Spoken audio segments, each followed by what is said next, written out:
all of the easy bottle dumps have already been found. They've already been dug years ago. And so what we have left is like the obscure ones.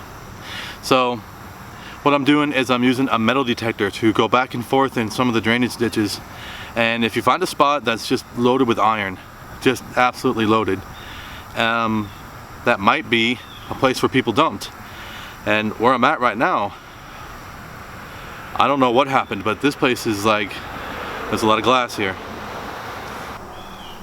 So you can see there's a hole right here. I just dug that arm deep, and there's some glass and there's some debris all the way down there. So this dump, whatever this is, it's pretty deep, so it's going to take a while because there's a lot of roots down there. Here we have some kind of belt buckle that might say something on it. That's interesting, so I'm going to clean that up. Here we have a milk top. You can't see it on camera, but this has kind of like a purplish tint to it. Now, I was really excited when I found this. Look at this. I was really happy to find this because it looked like an ink bottle, like some type of ink bottle. It looks like it has like little thumb holes so you can hold it. But then when I picked it up and read the bottom, I was disappointed because it says like always choose Virginia Dare flavors. That's disappointing. Virginia Dare was some type of like wine company or something from the 40s, and so this is some kind of like flavor extract from the 40s or something. But that's the problem I have.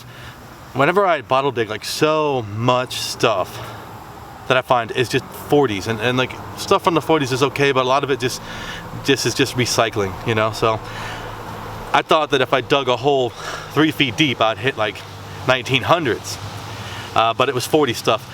But you know what? There's more to the story than that. You can find old stuff in a 1940s dump. Let me show you something I found.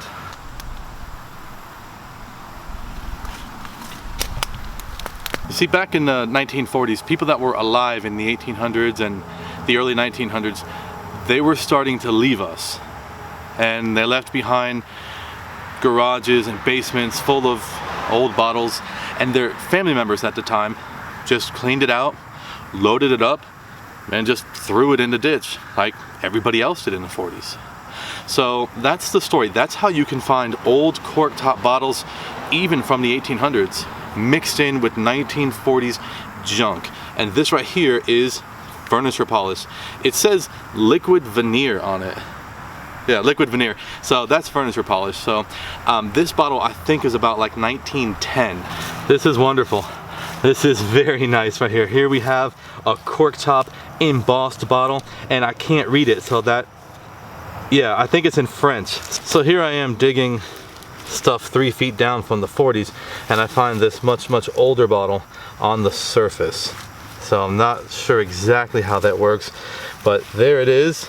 It's French, so I can't read a word of it.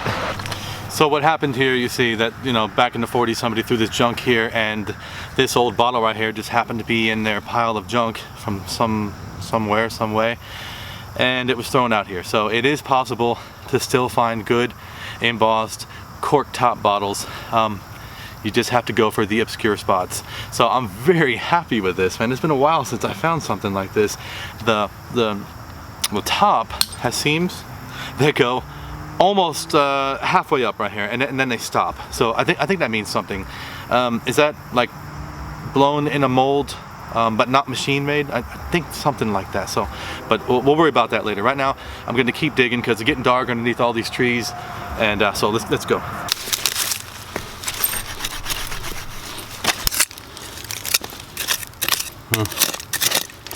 Insulator, broken insulator.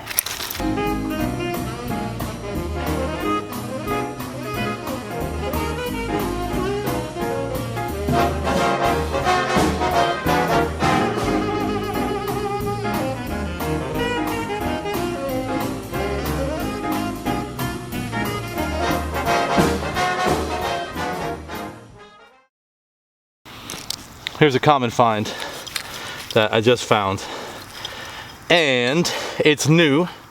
It's got a metal cap on it.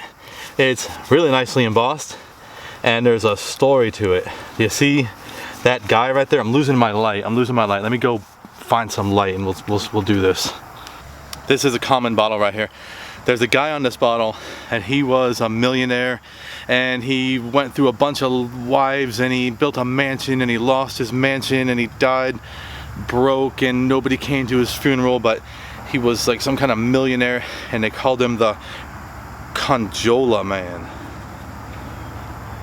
Ken-Jolla, and this was his medicine, his Ken-Jolla. So this is good. There's a story behind this, so we can actually make this into like a metal detecting genealogy video because there's a story behind his life. So we'll clean this up and take it home. This is not rare. It's not really amazing, but because there's millions of them, because the guy was a millionaire back in the 20s and 30s. He was a millionaire, and this may have even come from the 40s, but in any case, we'll investigate his life. So it's a very good find. If you put your own face on your product, you must think pretty highly of yourself. So it's the Ken-Jolla man. I was using this thing right here, this piece of metal, to dig for glass or to feel for glass, and then I just broke it, but that's okay. You know what it is? So this right here is a valve hooked to a pipe, and this valve right here is called a stopcock, or it could be called like a petcock.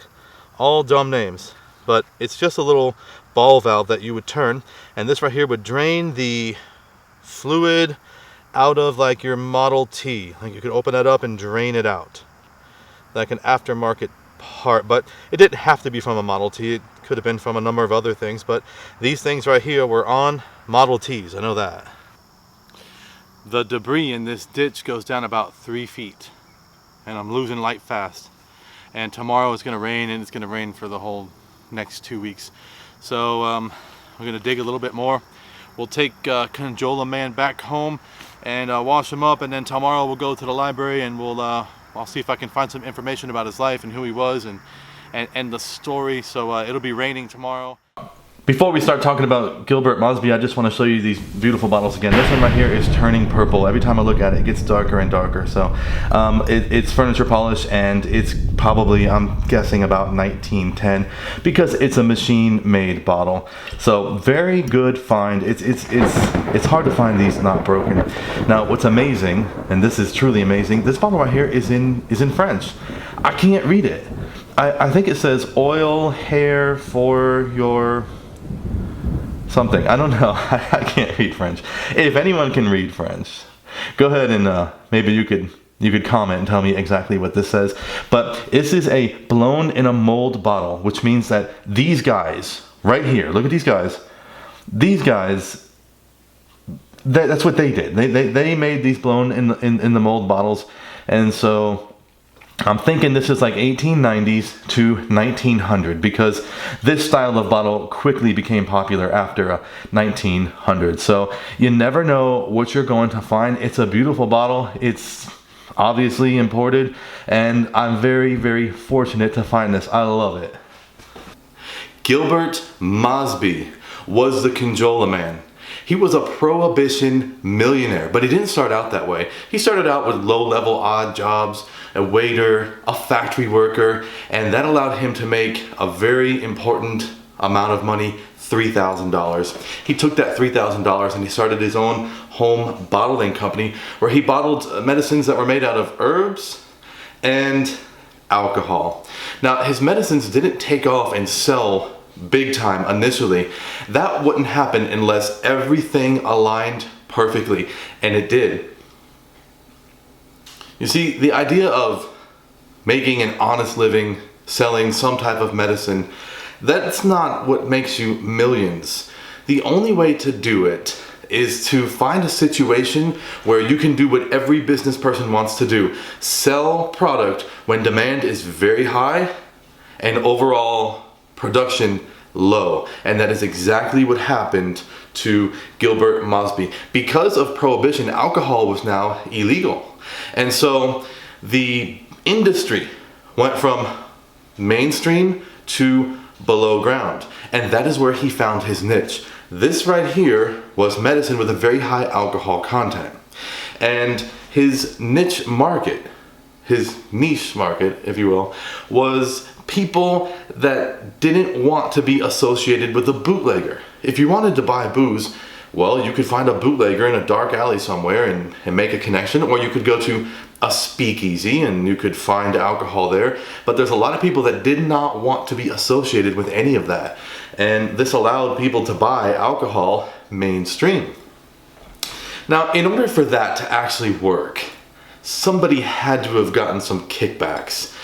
Because in order for this to be approved for sale to the public, somebody must have said, oh yeah, this is fine, the alcohol content's not too bad, you can sell this during Prohibition. That definitely happened. So there was money involved here.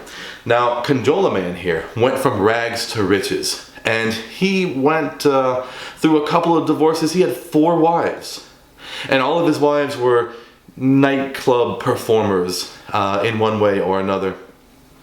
He was known to have boats and planes and race cars, and you don't get that type of stuff by selling herbal remedies. You get that stuff by selling alcohol when supply is very low and demand is very high. And so it seems to be that he never really had any true friends. If you look at his pictures of where he went and what he did, he's surrounded with like-minded people, other illicit businessmen, all looking to make a killing off of this Prohibition. And so everyone that was around him was just another version of him, somebody looking to make money by gaming the system.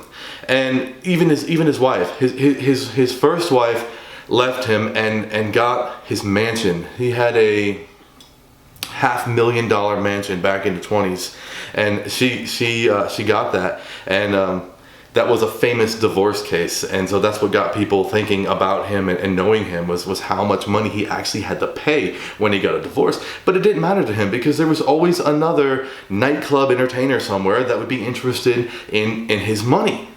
And so he went from wife to wife to wife until he got to his 4th wife.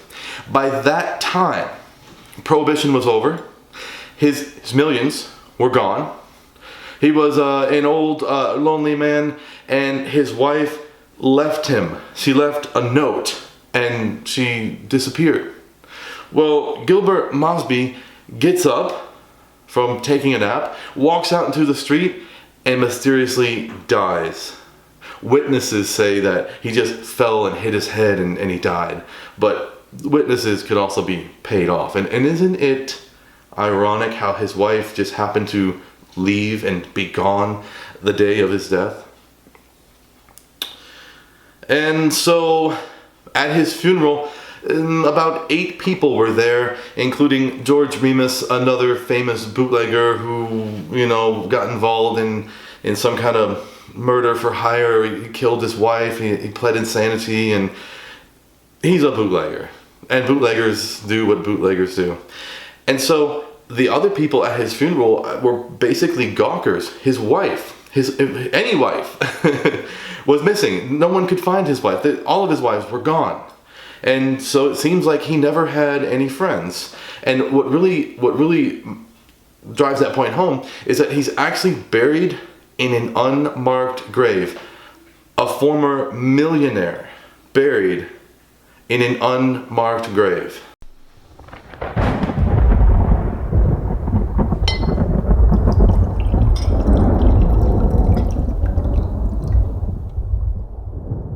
And so that's the story of Ken-Jolla man. So legend has it that his ghostly image still appears up out of the ground to serve as a reminder for all those to heed his warning, don't engage in illicit business fueled by greed and lust for the transient and fleeting gimmicks of this world. I'll see ya.